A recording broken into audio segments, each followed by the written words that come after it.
Hey guys, it's Kevin again, and this is going to be a review for a very special Netflix show known as the first season of a show called No Good Nick. And of course, for this video, I am not alone. I am here with a guest who he has reviewed a couple shows with me before in the past, but here he is. You know him, of course, 22TigerDude. Hey there, everyone, on Kevin Falk's channel. This is 22TigerDude, or Tony, if you prefer to call me that. And yeah, I'm here to review a show with Kevin. I think it's been a while since I've actually done like a TV show review with Kevin, so yeah. I think this will be really cool to do. So thank you for bringing me on, as always, Kevin. Of course, if you guys remember back in the day, we used to review like Fuller House and things like that. And, you know, there's many like sitcoms on Netflix that we do watch, like Fuller House and Alexa and Katie and like a couple others here and there. But those shows, to be honest with you, I just don't review because I don't have a lot to say about them critically. I just view them as like fun shows that I can watch. And, you know, I might have some things to say, but I'm not too like picky about them most of the time. Like kind of like shows we'll watch like on our, not to interrupt you, like on our own free time, basically. Yeah, pretty much, yeah. But this show, on the other hand, is a huge exception for sure. And that's mainly because of the plot, which the plot of the show is one of the strangest plots I think you will ever hear for a sitcom. Basically, we center on this family known as the Thompsons. They're just going about their everyday life. And one day at their door, this random stranger appears named Nick. And somehow she's able to convince them that she's like a distant relative. And now she is somehow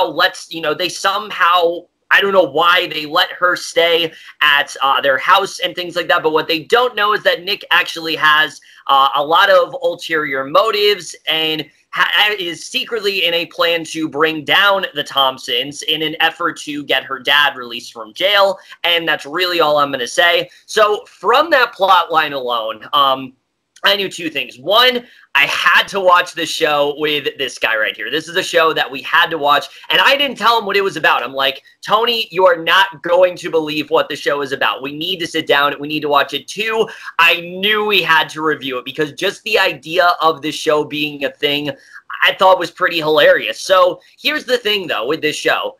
This started off, and I was like, all right, this is just going to be a shitting on this terrible show. Why is this a thing? How can this be a sitcom and things like that? And that's what I planned. But then we saw the second half of the season. And the second half of the season took a whole turn to where what was originally a rant is now sort of a rant, but also us praising things that were a problem in the first half. It's very strange overall, but this went from a show that I really didn't like all that much to one I honestly kind of love now. And it's very hard to really talk about it, you know, without, we'll get into it more. But before we do that, Tony, give your brief thoughts on this show and like your knowledge and things like that.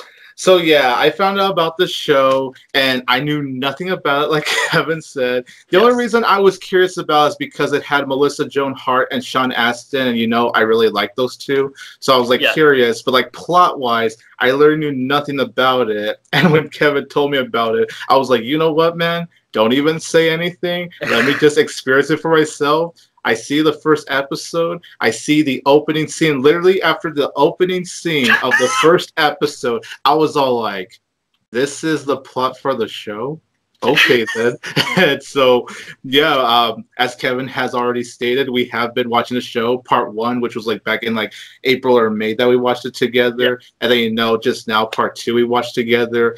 And as for the show itself, I know Kevin and I will go more into it, but basically to sum it up, yes, it starts out really, really bad. Like, it's really baffling. Like, part one, there's a couple episodes of part one that are like, okay, they're fine, they're kind of dull and all that, but for the most part, I really was honestly hating part one. But you know, to just sum it up, yeah, part two was an improvement, and I know we'll get more into why we think so, but that's all I'll say. What started out as a show that I really couldn't stand watching slowly rose up to being okay, to solid, and the last few episodes ended up being like genuinely great, which I've told this to Kevin. I can't recall a time I've ever felt that way about an entire season of television. Yeah, so no, most times for me, like if something is great, it will either stay great or it will be great and then it starts to decline. Or if something's just okay, it will be okay and then it'll get to great. It's never it starts off bad, then it gets okay, then it gets good, then it gets great. Like it never like gradually like gets better in that way. I've never really seen a show quite like that before, but that's why this is going to be very interesting to review. Now, in terms of acting, that is the only thing that, because most of this review, it's going to be us talking about, all right, this is how part 1 worked, this is how part 2 worked, because honestly, there really isn't it's a very hard show to review in that way, and that's really the best way we can do it. The only thing that doesn't really apply to is the acting. The acting is the thing that I do think is the most consistent for sure within those 2 parts. I think pretty much everyone did do a very good job here. I was overall impressed by the cast here, even when they're doing stuff that just didn't really work. I wasn't, I still think they overall did do a really good job, especially our standout, Siena, our main lead here, Siena Agudong. I thought she was fantastic. I haven't really seen her in too much before, but I thought she did a very good job as a character of Nick. Nick is someone who obviously what she's doing is very bad, and she knows that it's bad, but you see throughout the show, she starts to grow more and more conflicted towards what she's doing, and she starts to genuinely care for this family. And when you have those moments of her being very conflicted and trying to carry out this task, I think she did some really great work there, particularly in the back half of the season. I thought she was just fantastic, and I think she really, one of the best things the show did is you really do see her grow into this role. She really does become Nick in that way, and I think she did a really great job here for sure. And for me, definitely one of the best things about the show. Now, I know for you, it's a little bit more 50-50 overall. I'll say particularly in part 1, that was more of the case. Part 2, I do think it became more of like the pros outweigh the negatives as far as like her acting abilities. Right. Yeah, I think in particularly in part 1, because part 2 there wasn't as much of it, but in part 1 specifically, when she has to try to be all threatening and she's all like, "I will do this to you," and all, like, I just thought the delivery felt very off to me. But like anytime, and I know we've discussed this even when watching the show, when she's more sympathetic towards others, or she's acting like she's being sympathetic to get what she wants and all that, that's where I think she fully succeeded. Yeah. But definitely after the flashback episode, that's when I did think her acting really started to take off. And then by the last few episodes, I'm like, dang, even on a dramatic standpoint, I was like really hooked with her. And it makes me look forward to seeing more of her acting abilities if we ever get like a season 2 for the show. Yeah, and future shows as well. I think she definitely did some really great work for sure. I thought she was very good.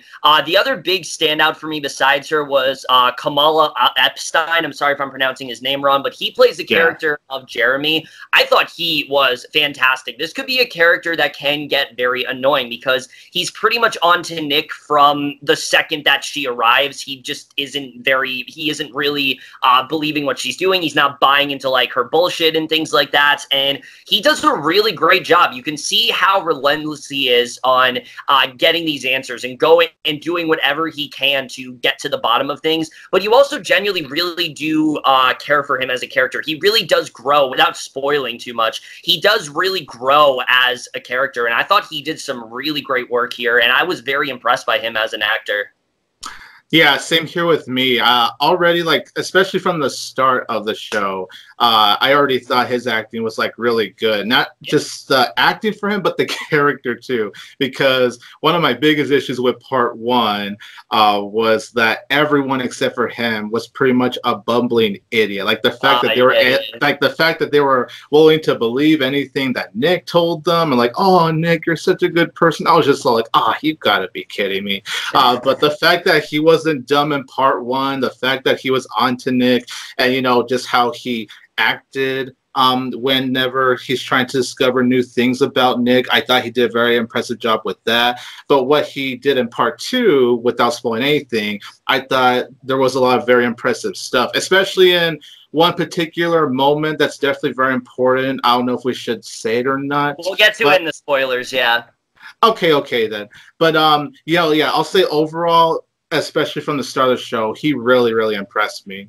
Yeah, yeah, definitely. Kamala Epstein, yeah, Yes. I thought he did a really good job overall. Yeah, he was fantastic. Now, of course, the two most known performances in the show, and a big reason people are going to watch it, such as yourself, is for Sean Astin and Melissa Joan Hart. And as expected, they are great together. They are just delightful in this role. They work very well here. Although, I will say, for a good majority of the season, and Tony will agree with me, they feel like they're on a completely different show. The way it is, whenever we cut to, and I'm not talking about just the family overall, whenever we cut to these two, I felt like I was watching like a freeform sitcom. I did not feel like I was watching the same show that like Jeremy and Nick and our other characters are in. They still do a really good job. You can tell they're having a lot of fun. The two of them do have very good chemistry. Sean Astin especially, I think, really stood out for sure, especially in terms of comedy. I think he really did stand out here, and I really did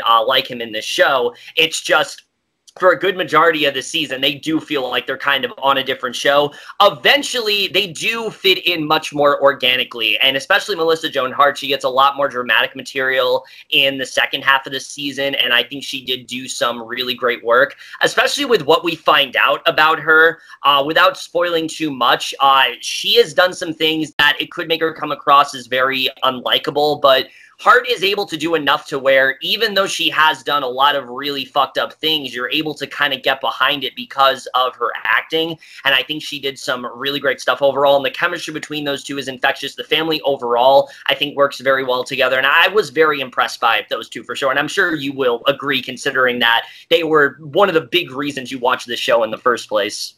No, yeah. They were the reasons I was like, I'm kind of curious about the show, even if I didn't know too much about it for sure. But yeah, even with the acting abilities of them from the start, it was just more of the characters I had a problem with. But acting-wise, I had no problem with, because even though I was really not behind their characters, like what I said earlier, being dumb, I was like, you know what? It looks like they're really having a lot of fun with their roles. You could tell, because they're very experienced actors. Obviously, they've been in this industry for a long time. So obviously, we can count on them to really deliver on their material very well. And they absolutely do. And, like what you said, as we get to part 2, without getting to anything too deep, their roles get more interesting. Like, it gets a lot easier. The script does a very good job of expanding their characters, if that makes sense.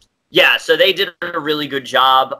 The only performance, and I think you'll agree with me, the only performance that just didn't really work here was that of Lauren Lindsey Donzis as the character of Molly. Now, not the whole show. There are moments where I do think she does do a good job, but throughout a lot of the season, she's very unconvincing. Molly is basically just someone who's very shrill and kind of an attention whore in that way, and Donzis just isn't very convincing in the emotional scenes. There are many scenes with her where she's supposed to be, really upset and things like that. And a lot of the time I was kind of laughing at her. I just didn't think that she was very convincing here. I do think she got better, like, as the season went along, but not gonna lie, in terms of acting, she didn't improve all that much. She got a little bit better in the second half, but I don't think she's on the level of the rest of the cast. In terms of the weakest link, I think she very easily comes to mind here. Yeah, I'll probably agree with that. Like, when she's playing, the very ignorant, like when she's playing ignorance, I think she does do a good job playing that. Like, it's like, okay, I can't stand Molly. Molly's annoying me, but I can't deny she's doing a good job of being annoying. Like, I think she has played that well. I did think she had good chemistry with Siena Agudong too. Those two worked well together. Yeah, but I have to agree, when she tries to get emotional, it didn't quite work, except for maybe the last couple of episodes. Maybe that's where she kind of worked. But, like, before that, I was like, yeah, I agree. I was just sitting there, like, I wasn't really laughing. I was kind of more, like, cringing, to be honest. I was like, oh, man, I want to get emotionally attached, but I can't, because it's just not really working for me. But, yeah, I'll say out of everyone, well, I wouldn't say bad per se, just, like, yeah, she probably would be, like, maybe, like, the weakest link out of everyone. Yeah, and then her friends as well. I did not think any of them were good. They were they were just background characters to me. Yeah, they were very one note. I was not a fan of them at all. The only two other performances that I do think is worth talking about, Eddie Mclintock as Tony. He plays Nick's dad. I thought he did a really good job. Now, the way he starts off, you feel like he's on like an HBO show or something like that. But once we start to find out more about him, I think he really did grow into that role. And I think he did some really great work. And I was overall very impressed by him as an actor. No, yeah, same here. I don't think I've seen him in anything else before. Oh, yeah. But I did really like him as Tony, though. I did like how he played the father, even when the show felt like freaking like Breaking Bad at points. You know, I still felt like he did a very good job. But part two, especially in the flashback episode, I'll say the flashback episode for me. I feel like he truly like stood out to me as like, wow, this is like the best performance in the episode, the best performance in the show, and all that for me personally. And then the only other performance that, I mean, we have to talk about, Jerry Trainer. Oh my God, yes. Yes, he shows up, and we were shocked. Like, we were like, wait, Jerry Trainer is in this show? And honestly, the second he showed up, he was already a standout, and he does a great job, as expected. He has just such a natural comedic ability to him. He's able to really inject a lot of humor into the scenes, and I think he overall just did a really great job. I wish we had a little bit more of him, but I like what we got with him overall. I thought he was definitely a lot of fun. And also this other actor that shows up, this other character that plays this actor that Nick tries to get. He likes a lot of like improv games and things like that. I thought he was a lot of fun too. I really liked him a lot. Yeah. To comment on that character, I really liked him. I don't have too much to say, but I did really like him. Yeah. But also Jerry Trainer. Thank you. I'm sorry. I'm looking at the cast list on IMDb. As am I. But no, yeah, I was like surprised, like what you said. But when he showed up, he was only in one episode in part one, by the way. Yeah. But when he was in that one episode, because I was like, okay, part one, I'm like, oh my God, this feels like such a chore to watch. But he appeared in that one episode, and I was like, you know what? Yeah, I was like, you know what? I like this guy. He's like one of the few laughs I got out of part one, because I personally didn't really laugh all that much. But he was like one of the few times I actually laughed at. And then luckily part two, while I agree we could have definitely got more of him, part two we definitely get at least more of him. And I was happy about that because he really stood out to me, even if his role isn't as big compared to everyone else's. Right. So, all right. So we got that out of the way. Now we're going to get into the directing, which this is where things get, again, very confusing, because the first half of the show directing wise is terrible. It's wonky as hell. The tone is so all over the place, and it really does feel like two different shows. Half of this show feels like your typical sitcom that would come onto Netflix, you know, this family and their struggles and things like that. And when it's trying to do that, it doesn't really work at all, because they try to counterbalance that with this more darker, grittier story about revenge, about corruption and things like that. Some really heavy themes, and it just doesn't go together at all. And it also doesn't help that they feel like rapidly different shows. When we cut to the more serious stuff, there's barely any humor, and then when the humor's going on, there's barely any dramatic moments, and they have a really hard time with balancing that tone, and that just made it a very weird experience. It was one that very much alienated us from the show, pretty much, I'd say, from the beginning. Like, right off the bat, we're like, this show has massive tonal issues, and unfortunately for the first half, it very much stays that way. There's never really a point in the first half where I'm like, yeah, that was balanced like really well. I think just tonally overall, it was very hard to tell what the show was trying to go for. There were moments that are serious and we're like, are we supposed to be laughing? And then there were moments where it's all funny, but it's like, is this really supposed to be funny? Like, it's really hard to tell how it works. And also just having a laugh track in there, it feels very weird. It doesn't feel like this is a kind of show that should work as a sitcom, and it really doesn't. And that's really like the biggest issue with the show, is just the laugh track overall feels very out of place. It's just a very weird experience overall tonally, and that's definitely one of the biggest problems with this first half for sure. Oh yeah, I guess the best way to describe it is that it has an identity crisis. I guess that's the best way to describe it. Yeah, exactly. Yeah.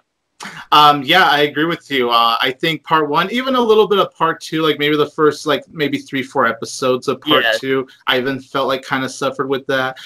Yeah, luckily the show eventually finds its footing in part two. But yeah, it did struggle to be like, okay, is it a sitcom? Is this a Breaking Bad? Like, what's going on here? Like, you could have a character say something funny, and then the next, we got him. Do your job.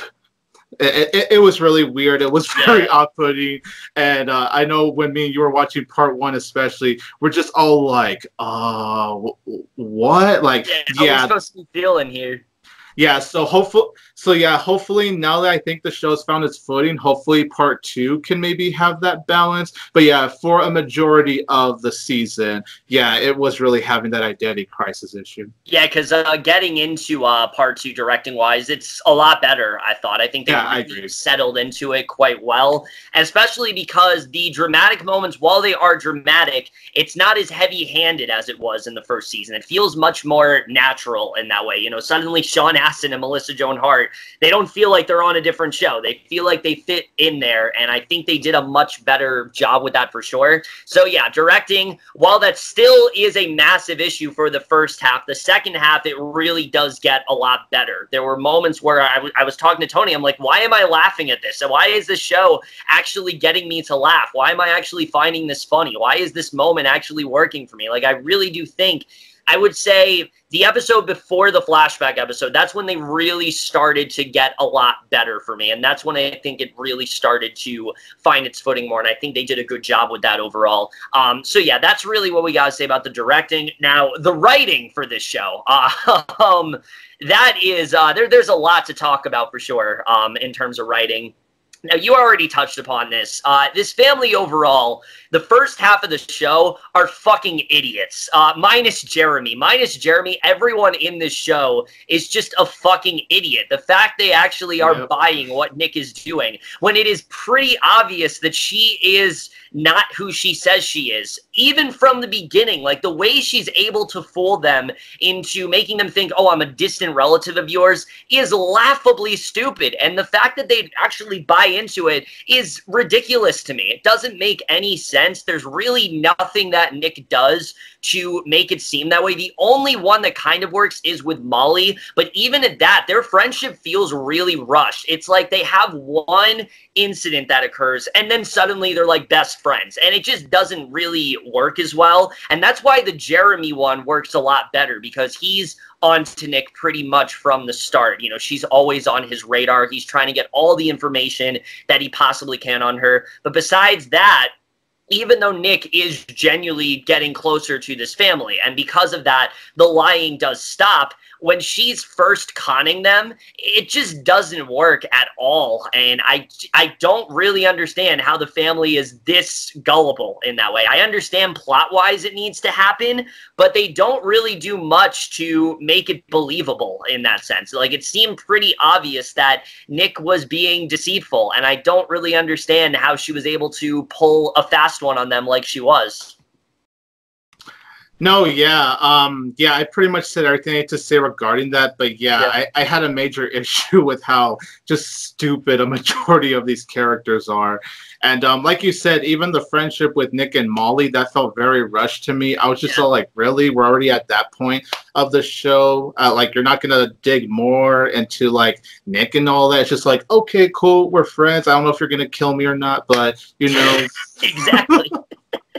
Yeah, because, like, especially because the beginning, Nick as a character is very, very hard to root for. I mean, there are so many things she does, particularly in just the first 2 episodes alone. I'm like, this kid is a psychopath. Like, this is someone who should be in jail. Like, this is not a kid that would be able to get away with this shit. And the stuff that she does, it just doesn't work at all. So you're not really on her side. They try to get you on her side, but it really doesn't work at all, just because you're so turned off by what she does in those first few episodes that it's very hard to get us to connect with this character. And it just doesn't really work at all. And most of the time you're just feeling bad that the Thompsons are getting on board with this, but you're also just yelling at them like, why are you being so stupid? Like, Tony can tell you this, like I was yelling, I was like shrieking at it, like he was I was so annoyed by what they were doing. I couldn't believe that they were this dumb. And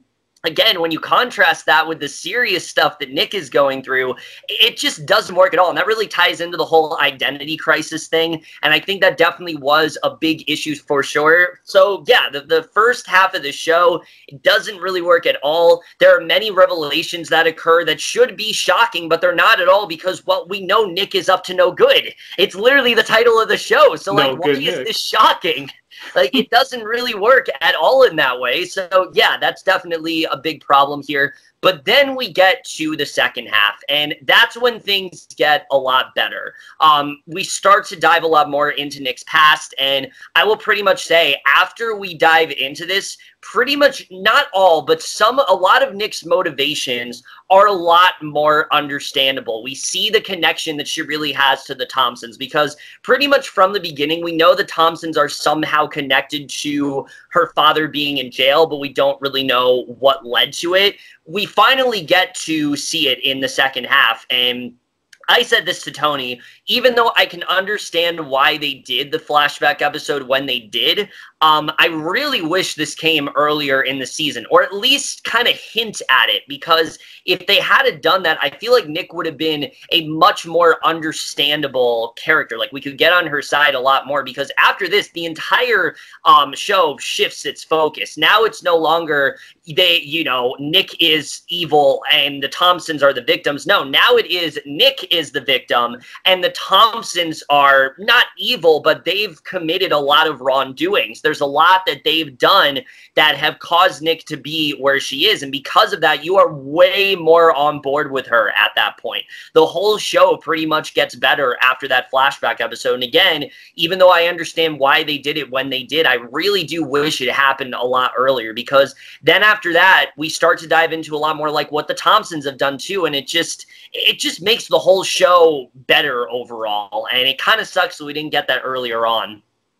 No, yeah, I agree. Like, because the flashback episode was like episode 14 of like the entire season, and I kind of wish, like, I can understand like part one, you want to keep like the mystery, but honestly, I think at best the flashback episode should have been maybe either episode 10, which was like the finale of part one, or episode 11, the premiere part. I would have said the penultimate episode would have been a good time to do that. Yeah, because, like, we've been having so many issues, but you'd be amazed how much that flashback issue has fixed. Maybe not all, but at least the majority of the issues we had, like, with part one, because, like you said, Nick's motivations seem a lot more clear now because of this flashback episode, because where the series goes on. I just wish that they have done it sooner, but, like, yeah, I wholeheartedly agree. Once we get to that, you kind of see the show in a new light, basically. Yeah, pretty much. And then, like I said, from there, we really do get more into like what the Thompsons have done. There's a lot of things that they have, each of them individually have done, and we really start to see them get their, just desserts, so to speak, and it's very effective in that way. And again, it just sucks that we couldn't have gotten this earlier, because it just becomes a lot more organic in that way. And suddenly, secrets of Nick's past, they're not nearly as convoluted as they were. In the first half, it was genuinely very hard to tell what was going on. Like, the Harbuzz especially, they are this couple that they want money from Nick, and basically Nick has to work with them in order to get Tony out of jail. But the first half, it's very hard to tell what role they're playing in this. But once we get to the second half, it's much easier to tell, okay, this is why Nick to work with them. You know, this is why she's colluding with the Harbuzz and things like that. And it works a lot better in that way. And I think they did a very good job with the writing overall. Again, we'll get more into it with spoilers and things like that. But yeah, I think that the writing definitely did get a lot better there for sure. Again, the only thing that doesn't really work is what they do with the character of Molly.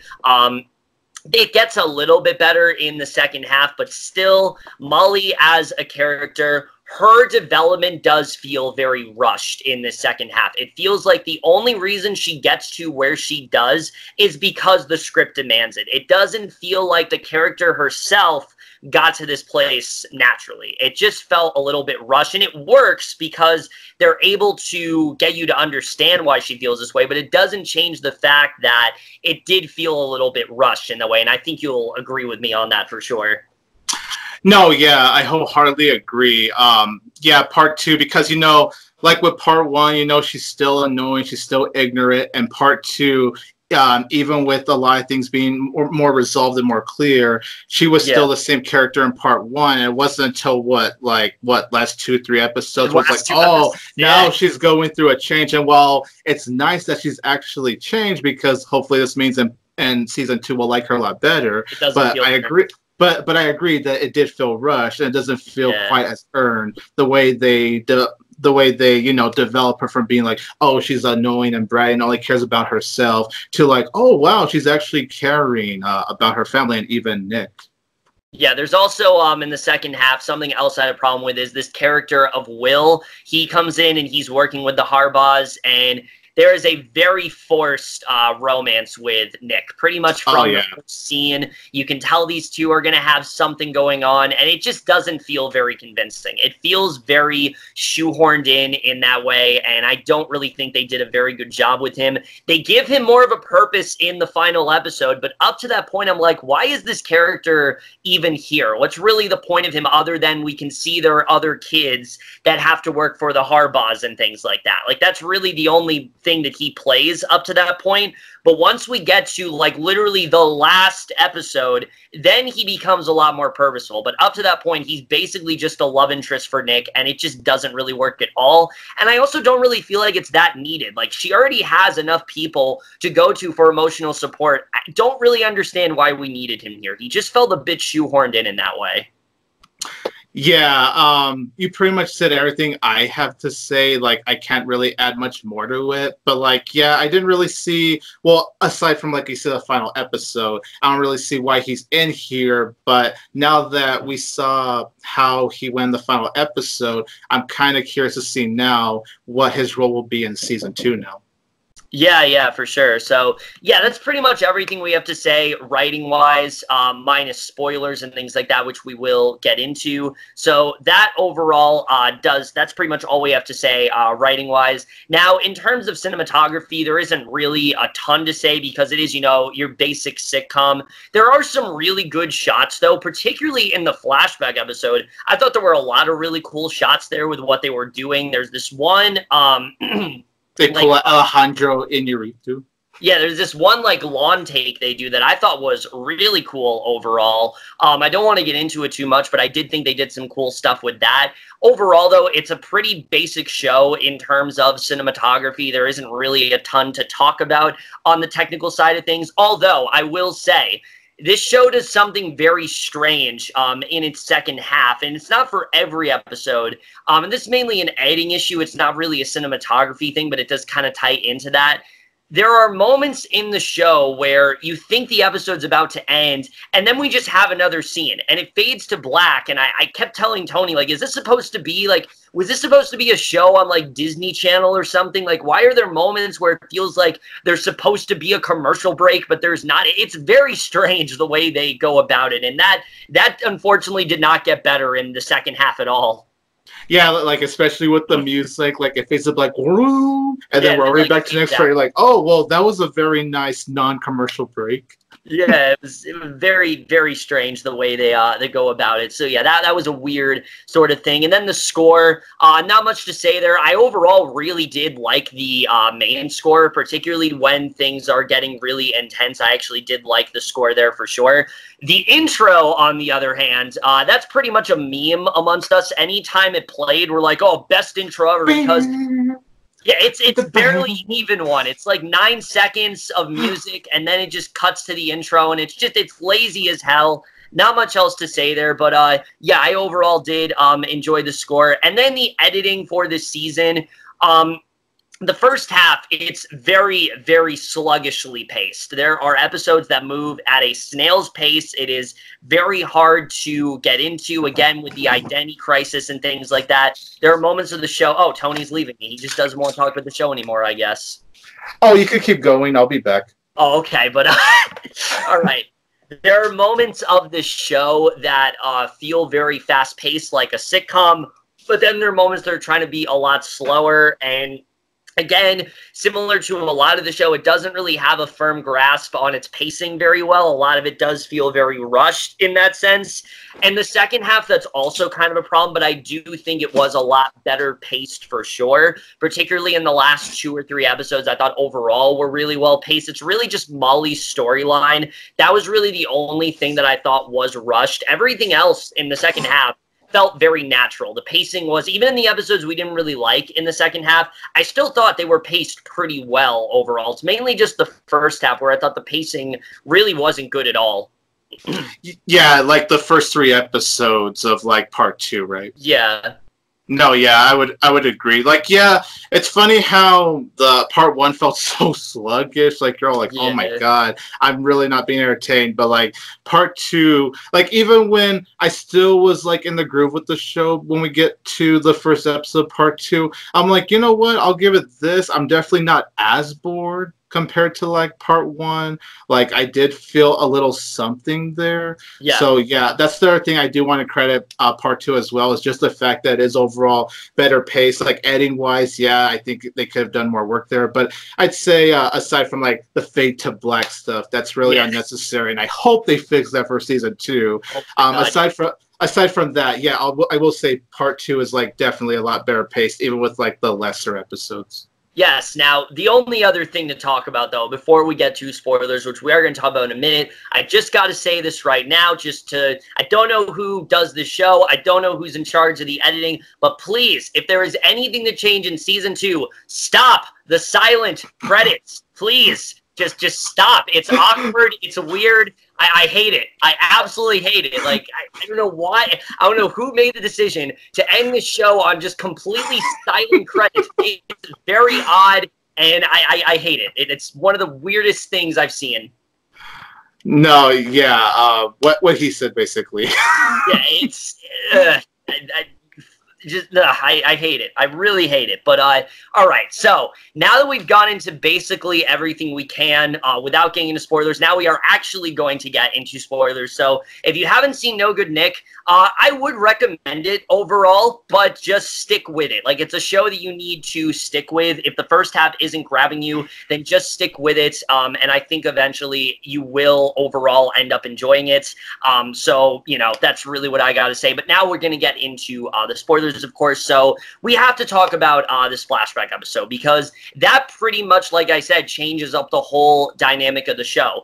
Up to that point, you know, we know a few things. Like, we know the Thompsons played a role in Nick's life somehow, but we don't really know the extent. And what I think this flashback episode did a really good job with is it, A, gets us to really understand who Nick is. Nick isn't just some girl that had this dad that was a criminal. No, this was a girl who was very close to her dad, and they had this restaurant that was everything that she knew. Franzelli's was a place for her and her dad, as kind of like a safe space in that way. Like, this was their home. This was their place of solace. This was their place of, you know, this was just a place of happiness for them. And they do a really good job with showing just how much Franzelli's was flourishing in that way, and how many customers they had, and just how popular of a restaurant it really was. And it makes it all that much more tragic when you start to see it decline in that way. And I think they did a really good job with that for sure. And then when you contrast that with the Thompsons, who,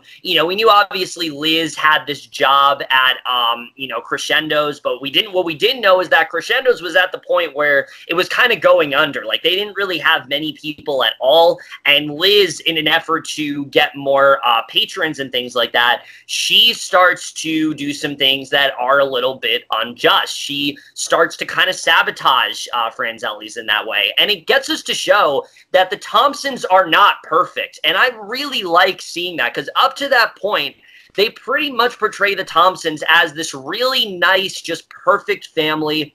And this is really the first episode where we start to see that's not really the case. They all have these mean sort of sides to them, whether it's, you know, Liz and her, like, literally copying the entire menu from Franzelli's just to get patrons in there, or it's Jeremy and him stealing all of these flyers, even though he didn't know that, like, obviously he didn't know that, like, that was like a last-ditch effort for them. He's just doing whatever he can to keep that restaurant. Or even Ed denying Tony his bank loan, even though he had he was like a perfect customer and things like that. They do a really good job with showing, you know, even though they are nice people, there are things they've done that aren't great, and it is very much catching up to them in that way. And they really do start to confront it, and I think they do a really good job with that for sure.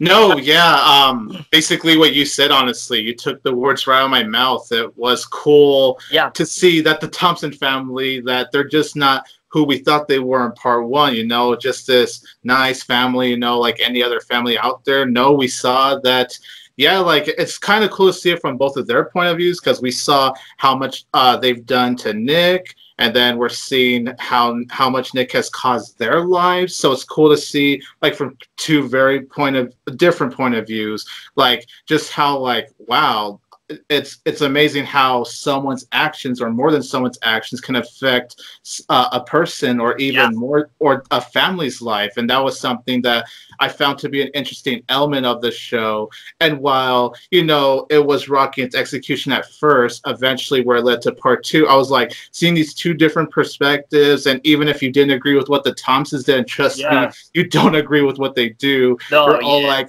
like, okay, I could see why this happened. I could see why this happened, but I could also see why Nick feels like this strong to get revenge on the Thompsons and try to get her dad out of jail and all that.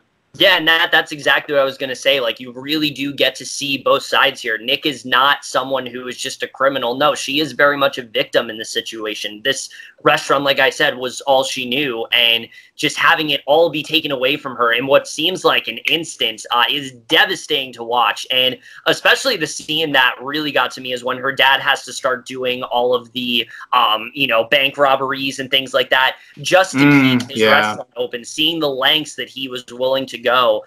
It's really hard to watch, and I think they did a really great job with that for sure. And all of that stuff was really great. And like I said, after this, the rest of the season is pretty much seeing all this stuff catch up to them in that way. And I think, like you said, most of what the Thompsons are doing, even though it's not good, even though it's stuff that obviously, you know, we're not happy with, we can kind of get behind. The only character that's not the case for is what they do with Molly, what Molly does, you know, the other people, you can understand the rest of the family, they're doing what they can to keep the restaurant open, and they have to make certain sacrifices because of that, because family first. What Molly and her friends do, I think, is just a little too cruel. They go onto Yelp and they make all of these fake reviews, essentially tarnishing the reputation of the restaurant and things like that. And again, I understand what they were trying to do, but it's not, it just seems a little too cruel in that way. I can understand if it was one review, but they do like maybe 5 or 6 reviews, to the point where if someone were to go onto Yelp, that's what most of the reviews they're going to see are. And at first, Molly has almost no remorse for this whatsoever. And that's why she's such an unlikable character at first.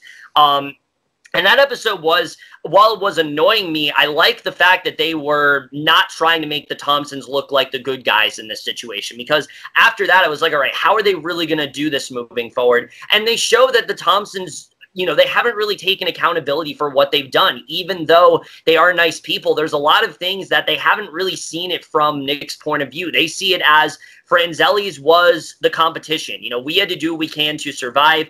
And because of the fact that they saw Tony getting arrested, they just assumed that the people there were bad. They didn't assume that the people there were like Nick in that way. And I think that really puts a lot of things into perspective. And eventually you see that Molly does feel genuine sorrow for this. Again, even though it doesn't feel earned, she does feel sorrow for it. And again, it did feel like a rushed development in the way, but I like the fact that Nick was able to get through to her in that way. But the other big element of the second half of the season that I really did love is the theme of revenge. That's something that is very tempting for Nick. And I know I haven't let you talk a lot, Tony, so you talk about this aspect of the show, you know, Nick wanting to get revenge and things like that. Yeah, she she wants to get revenge because of what happened at Franzelli's. You know, everything the Thompsons did, what you said about Molly especially, like, that was just downright, like, out of all of them, Molly's is the one that, like, honestly really baffled me. I was like, wow, I couldn't believe it. And especially when Nick is trying to confront Molly about the whole thing, like, hey, how would you feel if you did this? And the fact that Molly's all like, how could she even say that? You know, don't you see me? Like, I was like, oh my God. Yeah. So I'm glad, obviously, I'm glad it eventually got to her. But yeah, I was like, oh man. But like, as far as like everything that happened in Franzelli's and them going out of business and the dad going to jail and even the dad, like what you said, having to, you know, go rob just to even keep the restaurant up afloat. It is tragic. Like, for a sitcom, you wouldn't expect it to, you know, have that tragedy, but surprisingly it does. And that's what I think makes the storyline more interesting. But yeah, I think in the sense of, you know, the theme of revenge, I think the show does do a very good job of showing why Nick feels this way, like why she feels like she has to do this with the Thompsons, even though in part one, like, even though some of the stuff that she was wanting to do, like in episode one, was it at the end of episode one when they told her, yeah, like, when she tries to, like, poison their food. Poison like their family. That's stuff where it's like, that still doesn't really make a lot of sense, and they still don't do much to justify that.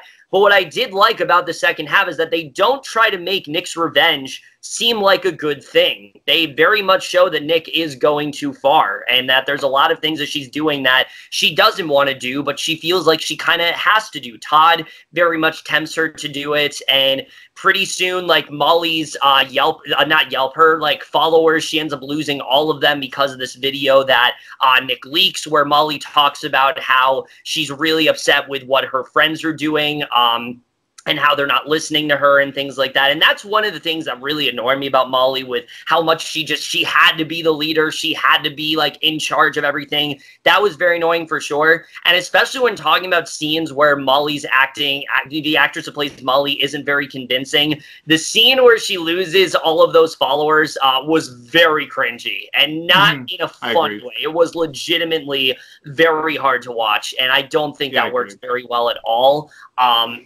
So yeah, that ends up happening. She also ends up, because Jeremy is someone who is very much into wanting to be class president and things like that, she ends up rigging the votes, at first to help him, but then eventually this does ruin things for him, as a bunch of the faculty, they realized that the votes were compromised and things like that, and that clearly there was, you know, some tampering there, and Jeremy is expelled from school. And then for Liz, Liz decides that because of how well Crescendo's is doing, and because she wants to be on Top Chef, she wants to open 2 restaurants. So, and the one she wants to open is what used to be Franzelli's. And obviously, to stop this from happening, Nick does go to some pretty crazy lengths, going as far as to release rats in the restaurant and things like that.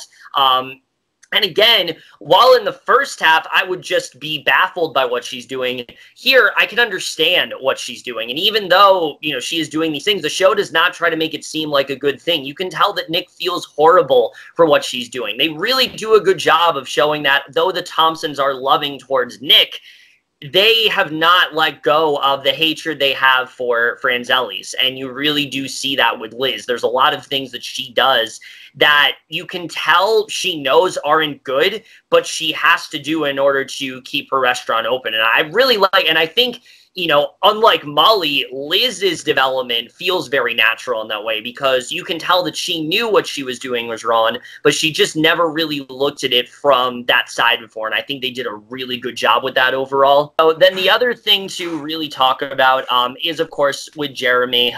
You brought it up before.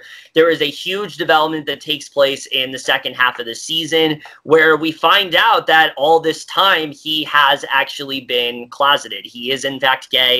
And I was worried the way they were going to handle this. I found out about this through, like, Facebook. They shared it on there, and I was like, did the show really have to tap into this? Because, honestly, up to this point, a lot of the issues that they were doing I thought were very heavy-handed, especially the Molly activist stuff.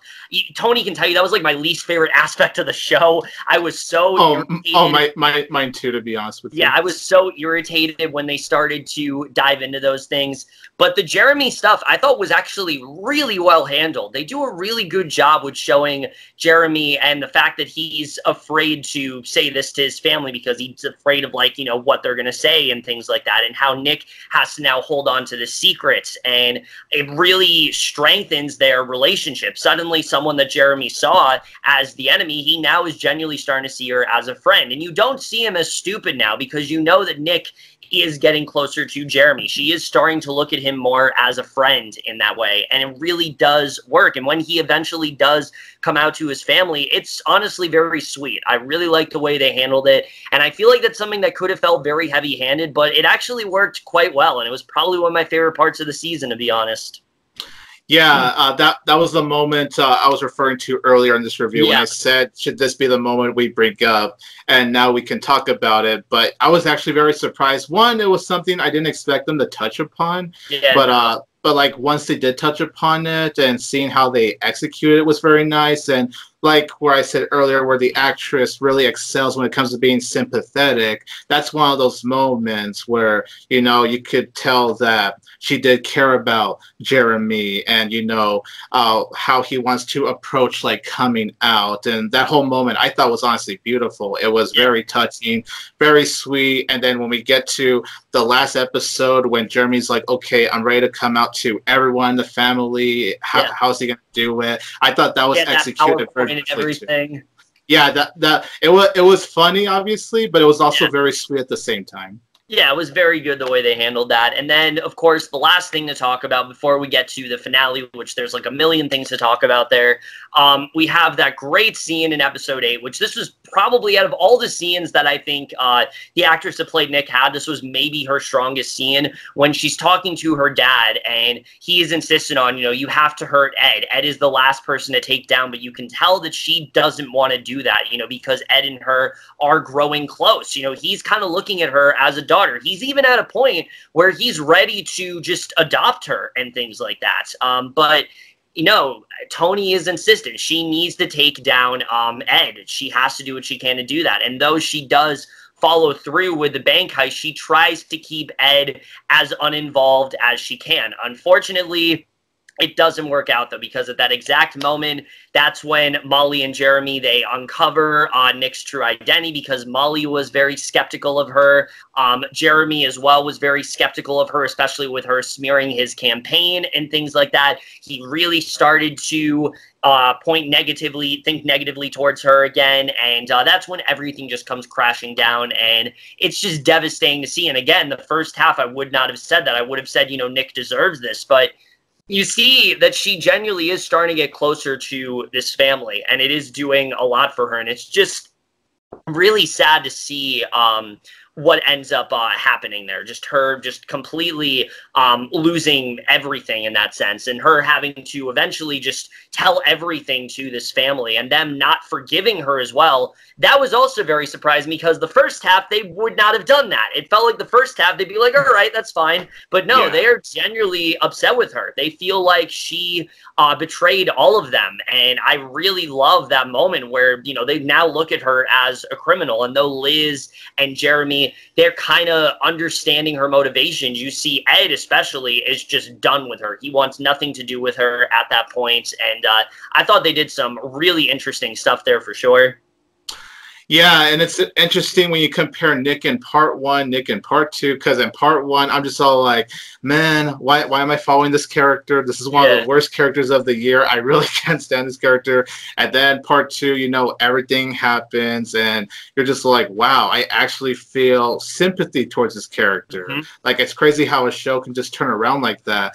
But yeah, it did a very good job of making me care for Nick, and especially considering in part 2, like, whereas in part 1, it seemed like she had no regret doing what she did. In part 2, you could tell she feels a lot of regret, especially when she's like, I don't want to do this anymore. They're just like, no, you have to do this. And you know, the bad things that she does have to do, you're just all like, oh man, you can't help but feel bad for her, because you know she doesn't want to do it, but it's like what they keep telling her, she just didn't have much of a choice. Yeah, and then of course we get to the finale, and the way things played out, I can think we both say is not at all how we expected it to be. Oh no, I didn't. And normally I could see where things are going, but no, I didn't for this case.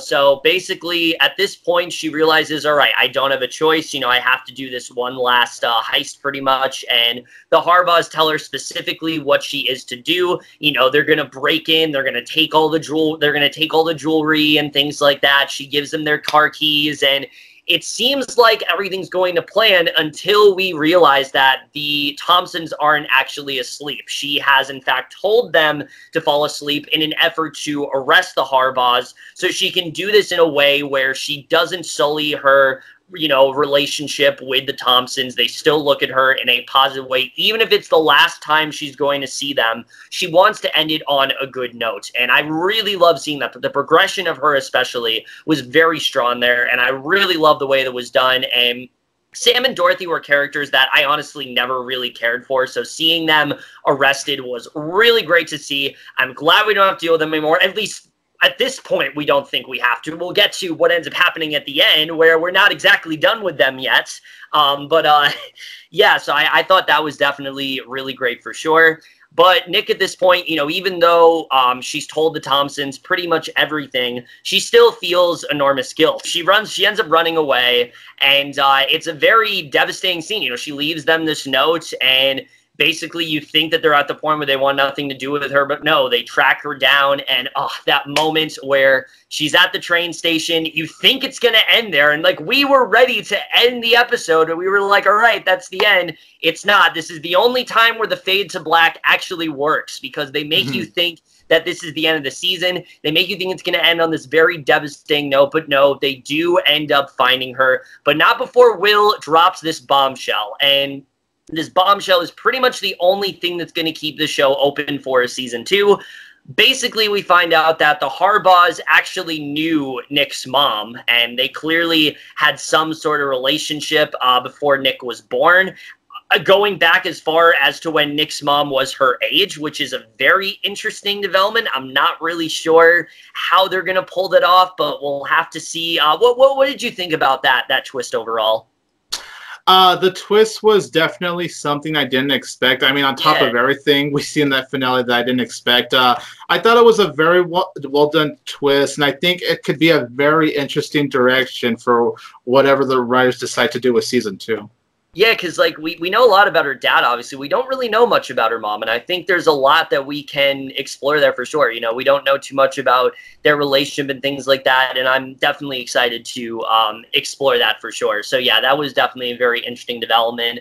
And then the ending where Ed says that they came to take her home, it seems like she's now going to be living with the Thompsons, and it's a very good way to end the season. We end on a hopeful note, but we also end on a note where her relationship with her dad is kind of gone. She tells him that she's kind of done with him. She doesn't want much to do with him anymore, because at this point, he's too focused on revenge. It's not like he doesn't love her, but he has let his revenge get in the way of pretty much everything else. And even though now he is probably going to be exonerated of what he did because the Harbaughs being arrested and things like that, they're still not on the best of terms. And I'm wondering if season 2, we're going to see them try to mend fences a bit. Now that he's not as much on that revenge path, maybe he'll be able to clear his mind a bit. And maybe we'll even get to see him and the Thompsons, you know, make amends. I'm hoping that we do get to see that. That's definitely going to be something that I want to see for sure. No, yeah, same here. Yeah, so that's really everything that happens in terms of spoilers. So final verdict on the show overall, again, is very interesting because on one hand, the first half of the season is not good at all. It feels very sluggish. It's very confusing a lot of the time. The tone is very unbalanced in that way. The show very much has an identity crisis. The acting still is good, minus Lauren Davis, who, like I said, isn't good at all throughout most of the season. But the acting is still a highlight throughout most of the show for sure. But for most of the first half, it is definitely very rocky. But once that second half kicks in, the show just becomes a lot better. And I really was loving those last few episodes quite a lot. The last episode honestly kind of had me near tears. And I just couldn't believe how much I was getting into a show that I pretty much hated for the first half of the season. It's pretty crazy the way they were able to do that. So overall, I actually am going to recommend the show. Even though there's a lot of negativity I have towards that first half, there's a lot of work they did in that second half that fixed a lot of my problems for sure. Some of them still do feel rushed, and there are still things, like I said, like Nick poisoning the family and some of the other things that she does that just I can't get behind. They did it feels a little too exaggerated. Yeah, they did a lot in that second half that made me get more on board with the show. So overall, I can recommend this show. And I am going to give the first season of No Good Nick overall a B. And overall for me, as far as quality goes, this is definitely the most strangest show I've seen this year. My God. I told this to Kevin after we were done with the entire season, with the last episode of part 2, how I really had to think about my letter grade for this because the first half, I really mean it. I couldn't stand that first half. A majority of the first half was just so bad. But then at the same time, part 2, even with its issues, did so many things right and even somehow fixed maybe not all, but maybe some of the issues that part 1 suffered from. And yeah, what became a show I started out hating, when we got to the start of part 2, it rose up from like, okay, to solid, and the last few episodes ended up being like really, really great. So it's a very interesting progression for the show to me. I was debating between a C+ because of how much I really hated the first half, or a B-, but I'll say because of how much the show really has improved by the end of it, and because how rewarding it does feel when you get to like everything at the end, I will say it is a B-.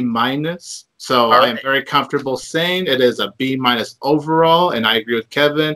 I can recommend it. Just keep in mind, you have to be you have to be kind of patient, but stick with it, and maybe you can enjoy it overall, like with me and Kevin over here. Yeah, so with that is our very messy review for No Good Nick Season 1. I know I am very sorry about that. Yes, this review definitely, there was a lot of moving parts, but again, it's one of those shows where it's genuinely very hard to review considering how drastic our thoughts are when it comes to the first 2 halves of this whole season for sure.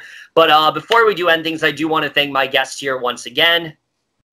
Thank you very much, Kevin, for bringing me on to do this. This was a very interesting review. Yes. I know I was kind of maybe all over the place with my thoughts, but like I was too. But it was an interesting experience overall. And you know what, Kevin? I know I like to mess with you a lot, but cheers to you for this review. I don't have a drink with me right now, but yeah, cheers. Actually, wait, hold on. I do have a drink with me right here, so cheers to you, yes. All right. Yeah, thank you for bringing me on, man. This was honestly a lot of fun. Yes, definitely had a very good time. And, well, depending on if this show gets a season 2, well, I guess we'll be back for that. We'll just have to see. But either way, definitely check. Also, where can they find you, Tony, for those who don't know? Oh, yeah. You could find me on my channel, 22TigerDude. You could also follow me on Snapchat at TigerDude222, Twitter TigerDude22, Instagram 22TigerDude. Like a lot, I have a lot of social medias. Basically, You just changed your name on there. Yeah, there is a reason for that. But yeah, and then Letterboxd also, you can follow me on my Letterboxd too. And yeah, thank you very much for bringing me on, man, once again. And he's also on Twitch, which I did not know about. Oh yeah. I mean, I haven't done anything much yet, but you know what? If you want to follow me on Twitch, people, go for it. Even though there's nothing on there. So, yeah, so with that, guys, that is it for this review. If you guys have seen the show, would love to hear your thoughts, Nick, considering, again, just how interesting of a show it really is. But that's it for this video. Hope you guys enjoyed it. Hopefully, Tony and I will do more collabs very soon. I'm sure you guys are very happy to see a collab on this channel that's not with FilmFano599, considering how much I have exhausted him on my channel this year. But that's it for this video. Hope you guys enjoyed it. We'll see you guys in my next video, and then we'll see you guys for that. Okay, bye.